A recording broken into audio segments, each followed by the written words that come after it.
This message comes from Workday, the enterprise AI platform with a deep understanding of your organization's context and guardrails, so every AI action is permission-aware, giving you the ability to get work done right. It's a new Workday. Hey, Greg Rosalsky here. Today we're sharing our most popular bonus episode of 2025. It's my conversation with economist David Autor from the beginning of this year. It's about the costs of free trade. If you're new to NPR Plus, we wanted to make sure you didn't miss this one. If you've already heard it, don't worry. We'll be back with a fresh bonus episode for you in 2 weeks. And if you're not signed up for Plus, but want more bonus content like this, go to plus.npr.org.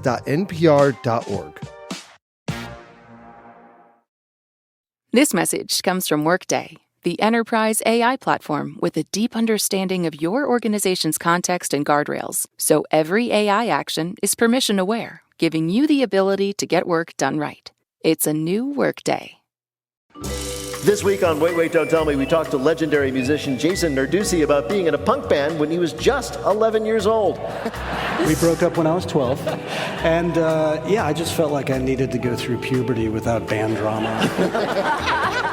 Don't miss our full conversation and the rest of our games. Listen to the Wait, Wait, Don't Tell Me podcast in the NPR app or wherever you get your podcasts. Big news stories don't always break on your schedule. But with the NPR app, news, culture, and podcasts are ready when you want them, in your pocket. Download the NPR app today. So for decades, the mainstream thinking in economics was that free trade would be a clear win for the United States. Sure, the reasoning went some workers might lose jobs, but the thinking was they'd get new ones as the economy changed and grew, and everything would basically be fine. Everything turned out not to be fine. No research project has made that more clear than one spearheaded by MIT economist David Autor and his colleagues. The story that has been told about the consequences of trade is so far from the reality of how people live that it's just, it's all gains, everyone's better off, there's no real cost. I mean, in theory there could be, but in practice there's not. But that's just not the lived experience of anyone, and that's not what the data ultimately show.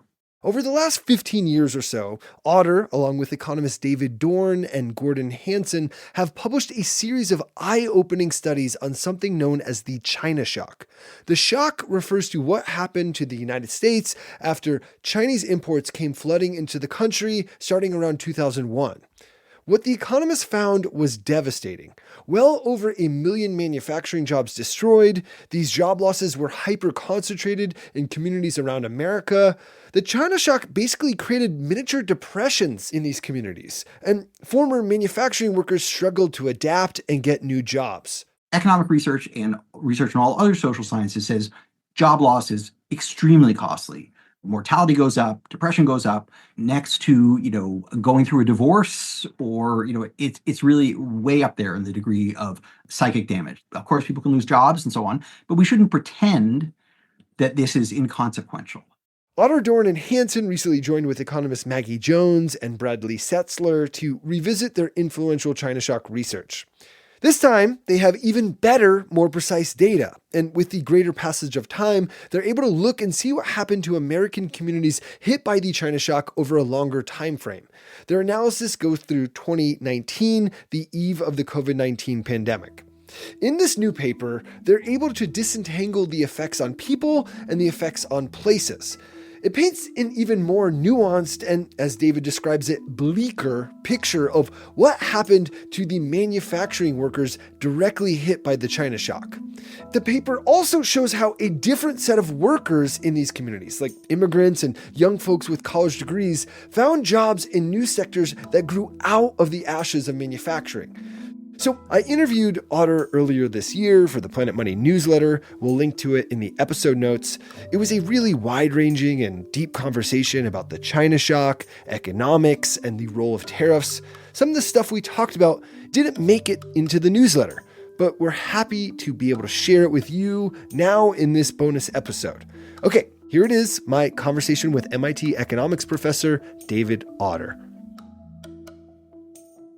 The first sentence of your paper is regionally concentrated job loss is a major economic challenge of our time. So first, can you just kind of, for a lay audience, just explain that? Like, why is that a major economic challenge, that this regionally concentrated job loss?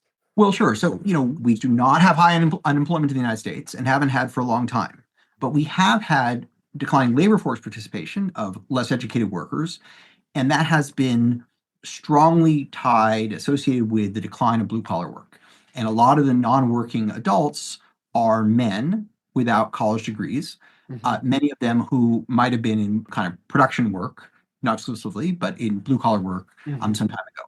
And it is absolutely the case that the places where manufacturing has declined the most, that's where we've seen the largest increases in joblessness among prime age adult men.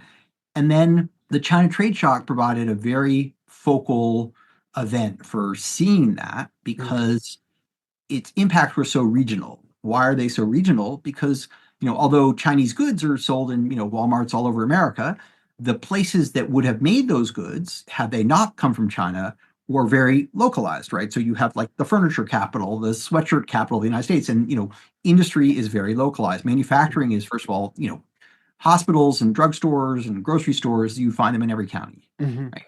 Manufacturing is much more concentrated. You have the place in the upper Midwest, you have parts of the South, you have parts of the West Coast, but it's not evenly dispersed in any sense. And then even more than that, where it occurs, it's very specialized, right? A place that does autos, you have a place that does tools, you have a place that does assembly, you have a place that historically does socks and textiles in various ways. So when competition from China accelerated dramatically with China's accession to the World Trade Organization in 2001 and the incredible surge of imports, that really made non-competitive a lot of labor-intensive, not particularly high-tech U.S. manufacturing. So toys, textiles, commodity furniture, like you would, see at a Target or Walmart. And so it made those sectors just kind of non-viable almost overnight. And because those sectors were so concentrated, it made the areas in which they were located, it was just like a kind of a bomb being dropped over downtown. And I'd imagine that there's ripple effects, obviously, of that. So that's just the manufacturing. And then like those people were going to their local store and buying this and that. And so there were ripple effects of that as well in these local communities. We don't see huge employment effects outside manufacturing, but you do see a change in the income structure and a decline in the number of high-wage jobs, and especially high-wage jobs for workers without college degrees. Manufacturing is historically a pretty high-wage, low-education sector. Just a quick side question. I never hear about the NAFTA shock. Why is that? Is that just because the data's not as good, or the shock wasn't as big, or what? No, it's because people didn't know how to measure it. And in fact, there is now a literature that kind of examines the NAFTA trade shock, sort of using the same toolkit that we use for the China trade shock, and actually documents pretty large employment effects and large political effects. So in fact, there's this lore among economists that, we never really thought it had big distributional effects, and the China shock was the one that really woke us up to this. But it turns out we weren't doing a good job of measuring them when they're present. And therefore, we weren't learning about them even when they were happening. And so NAFTA actually was a bigger deal than it was understood, not only to be at the time, but understood by economists for a couple decades subsequently. Well, one quick thing. So there was this bipartisan consensus, obviously, for a long time on free trade. But like the time travel, I was in high school at the time. I remember the 1999 Seattle protests. And I've looked back, and labor unions were certainly saying this is going to be bad for American workers. People like Bernie Sanders were saying it. Trump is saying it. And yet, as far as I can tell, most economists and policymakers assume that China joining the World Trade Organization wouldn't be that bad. There would be obviously some losers, but we'll adjust and everything will be fine. Can you just sort of take us like from the mainstream economic perspective on this? Because like were they just not listening to people? Do they think you're just wrong? Like where's this like we didn't see it coming? Because it seemed like some people did see it coming. Yeah. So as economists, we are taught the kind of theory of comparative advantage. And it says, look, free trade among consenting nations raises, GDP, raises, economic output in all of them. Now, a caveat to that point is it doesn't make every person in those countries better off. In fact, it will, in general, make some people worse off. So basically, it grows the pie, but it's expected to shrink some slices in absolute terms, right? And the reason is, why is that true? Because trade works by changing prices. And the prices of goods are directly tied to the skills used to produce them. And so if you have a lot of skills in making furniture and the price of furniture fall in half, well, your skills, your specialized skills are not going to be worth as much. Right? And so economists have understood this, really for centuries and in very formal terms since the 1950s. The Rybczynski theorem, the Stolper-Samuelson theorem, they really prove that actually it'll grow the pie but make some slices smaller. Mm-hmm. So why weren't economists more concerned about this? Well, first of all, historically, a lot of the trade in the 20th century and the post-war era was trade among rich countries. And so it was more like, we sell, some jet engines to France, they sell us some champagne, and, we kind of are all just focusing on our comparative advantage. It's really not about price competition.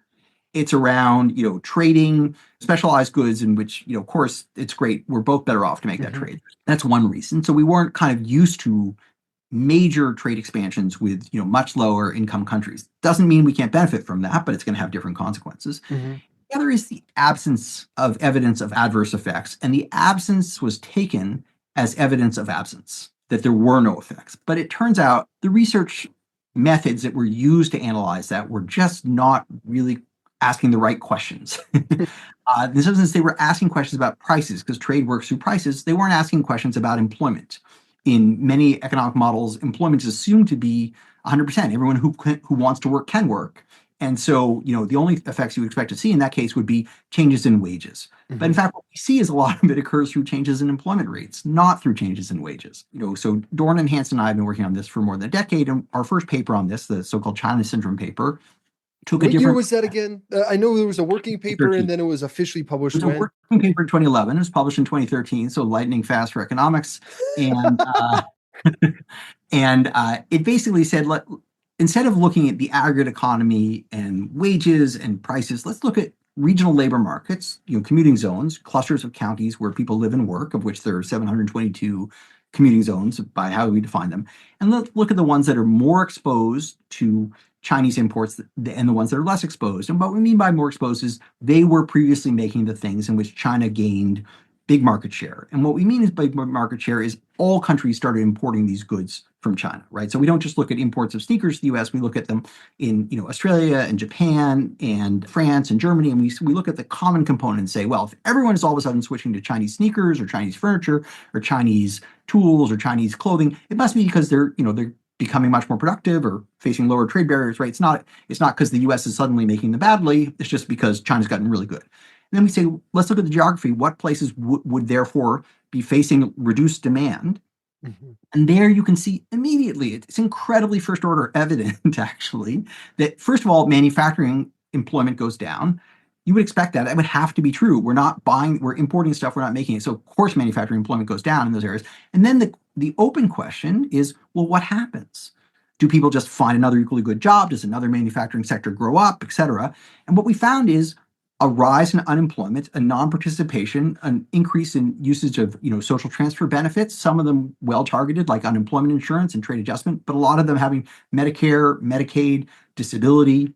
And so the main result was the adjustment process was wrenching and slow and scarring. It was not like the blackboard model of labor market where you lose one job and you get another almost equally good job at another firm.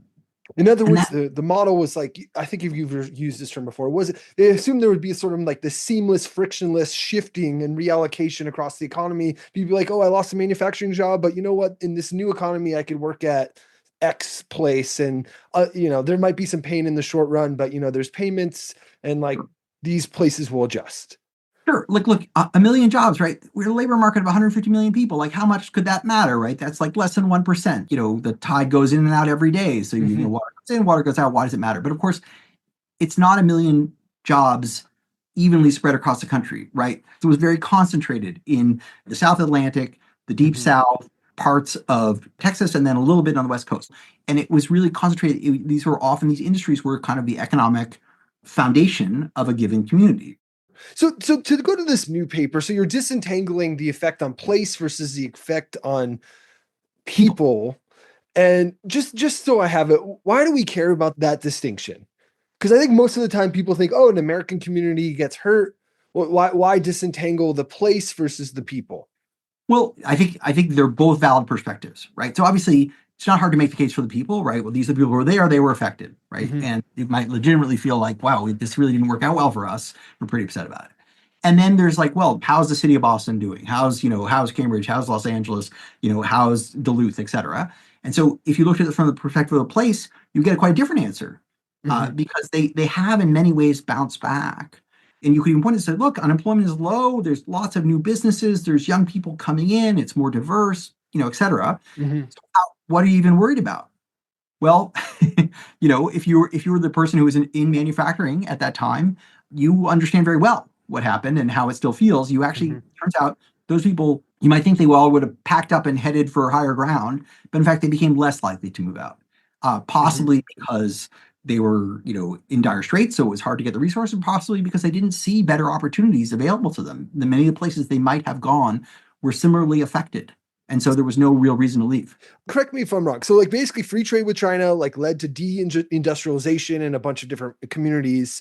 And then this paper is saying like, actually there was in fact recovery afterwards, but the jobs tended to be crappier. And even they're not in industry, retail, low-end medical services, warehousing, big box stores, food services, some education. Probably mostly public education. So they regrew employment. There was new industries that came, different industries. Yeah. Yep. And even more of these jobs were taken by different demographic groups, which is something that like surprised me. So you're finding that after these local economies recover, the people who take the jobs are, quote, more likely to be native-born Hispanics, foreign-born Hispanics, and other races, women, and the college educated. Like these jobs disproportionately. So that's actually really important. So US-born Hispanics moved heavily into these places, young US-born Hispanics, and then foreign-born adults, many of them non-Hispanic actually, also moved in. And then there were lots of, even though men and women actually lost jobs in relatively equal numbers in manufacturing, because a lot of manufacturing job loss was in textiles and so on, which was very female intensive at that time, you saw a big rebound among women and women who had not even previously been in the labor market entering, but not so much among men. So the gender ratio shifted. But the point is though that like the economy rebounds in these places, but it doesn't rebound for the people who were hurt directly by the shock. That's absolutely correct. So you spend a lot of time talking about the existing models and sort of this understanding of economics, because that's kind of the whole point of this paper, right? It's how local labor markets respond to trade and other shocks. Yeah. And you're really stressing like it's been wrong. I think you've made that like abundantly clear. But like what specifically these days do you think the profession is getting wrong about like the sort of readjustment to trade shocks? And how do you think this new paper kind of fits into that and how you think the thinking should go? Sure. Well, economists like to think of the world as, people making optimal decisions. And so you say, well, do you imagine there's some frictions to changing occupations, or some frictions to changing places. And so it takes a long time for people to make the adjustment, but eventually you should expect it to happen. And so that, this is kind of a transitional cost. I guess what surprised us is the two mechanisms that seem most likely to kind of encapsulate that in the real world are one, people changing from manufacturing to non-manufacturing, and the other is them relocating to other places where better opportunities would be available. And we really don't see those operating, this kind of changing sectors, changing locations. And so it really seems like, to a substantial degree, people have cast their lot by the time they're, kind of prime age adults in what they're going to be doing in adulthood. And then if that changes very rapidly, it's quite challenging for them to adjust.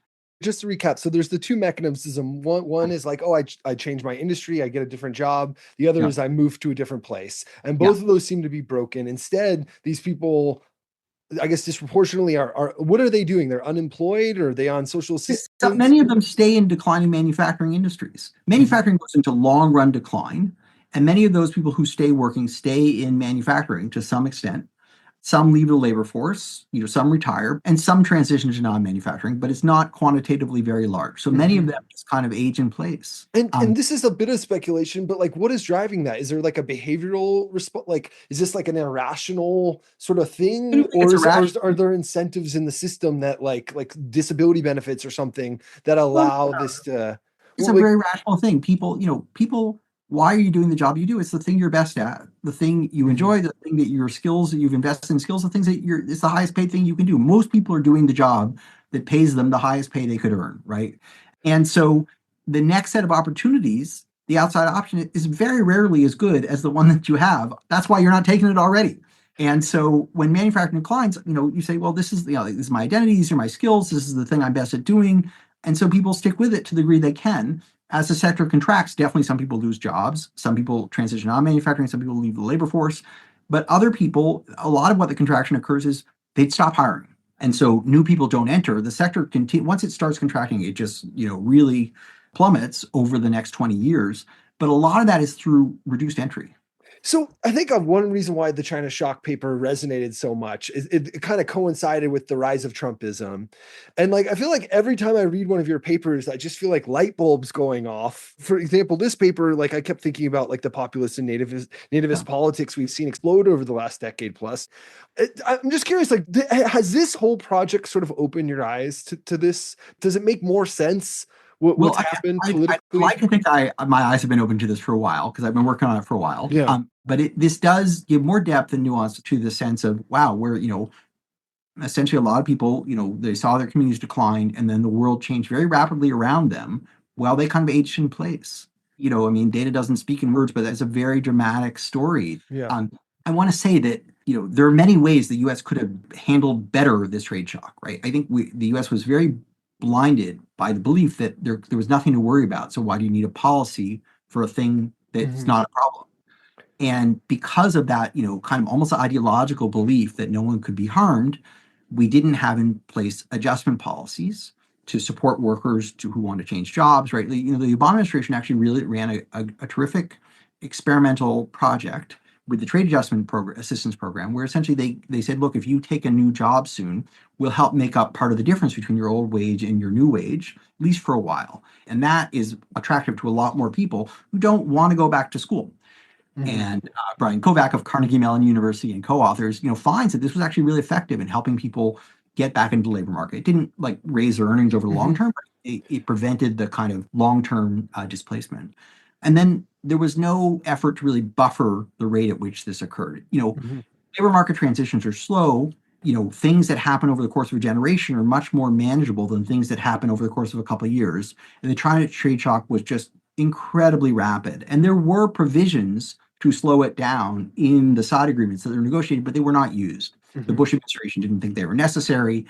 And so, if you had to do it again, some people say you shouldn't, but if you're going to do it over again, I would think you would really want to decelerate it, to have it occur over a longer period of time, and you'd want to have many more policies in place to help individuals and places adjust to that. Yeah.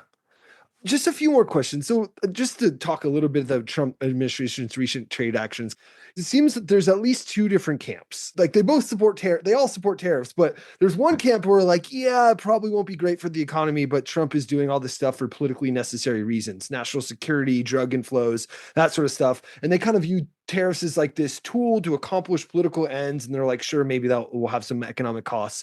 And there's this other camp that seems actually stronger in Trump 2.0 in this administration. They look at like all the pain of free trade inflicted on Americans, like, and often, like, I think sometimes they cite your research, and I guess they think tariffs will offer like hope that like maybe all this can go into reverse. So what is your perspective on this? Like, why do you think tariffs are so back in vogue? And do you think they can help reverse the damage that you and your colleagues have so diligently found? So I think you're right that there are these two camps, one who views tariffs as a kind of a temporary negotiating tool, a way to rebalancing, and another that just views it as we ought just isolate ourselves from the rest of the world. There's a lot more to disagree with in the second camp, right? Because, so much of the stuff that even is manufactured here uses foreign parts and all these intermediary goods. And when you place tariffs, you're basically creating costs and frictions for all of those transactions. You're going to raise costs for U.S. manufacturers. And we saw the first round of Trump tariffs didn't do much for U.S. manufacturing. We don't see any evidence that actually caused a rebound. It mostly caused prices to rise. Now, that doesn't mean there's no role for trying to regulate or control trade. I think if you were trying to make the case that what we really need to do is reinvigorate certain sectors, right? You wouldn't say, well, what we really need to get back is, sock manufacturing, commodity furniture, doll assembly, right? Those things aren't coming back and they couldn't be competitive in the United States. Those are low value added, labor intensive sectors. They're just not viable in a country like ours anymore. They were in some sense legacy sectors. They wouldn't have stayed with us forever. But you can say, well, what we really want is, we want to have EVs, we want to have semiconductors, we want to have solar collectors, we want to have wind turbines, we want to have networking equipment, telecommunications, aviation. High-tech stuff. Exactly. Value add. And then you could say, well, how would we do that? Well, we could create some temporary barriers to protect ourselves, but then we got to invest in ourselves simultaneously, right? You can't just keep winning races by hobbling your opponents. You eventually have to bulk up and run. So in other words, you're saying something that's, instead of this blunt instrument of just throw up a wall, you're saying like we need a more of a strategic vision where like you're open to tariffs as part of a more comprehensive strategy to like create like growing industries that will provide good jobs to a lot of people who have been left behind in America. And not just good jobs, but also advance the technology, right? If you're not playing in those fields, you're not going to be at the frontier of them. Mm-hmm. It matters to the US that we have, Apple and Microsoft and OpenAI, right? It's not simply that we like those products. We like the fact that they are based here. Mm-hmm. A lot of the profits flow here and the innovation is occurring here, and that leads to more innovation. And we don't want to lose that edge. So, I think and that's not just about jobs. It's also about productivity growth and profitability and economic leadership and even thought leadership. Thanks to David Autor. Do you have suggestions for people, I don't know, like economists, policymakers, business leaders that I should interview for a future newsletter? Or even topics you want to know more about? Let me know. Just email your ideas to planetmoney@npr.org. Okay, as always, thank you for being a Planet Money Plus supporter. It's one of the best ways to help keep our work going. Another good way is to spread the word. So when you love an episode, please feel free to tell a friend or send them the link. It really matters. We'll be back with another bonus episode for you in a couple of weeks. I'm Greg Rosalsky, and this is NPR.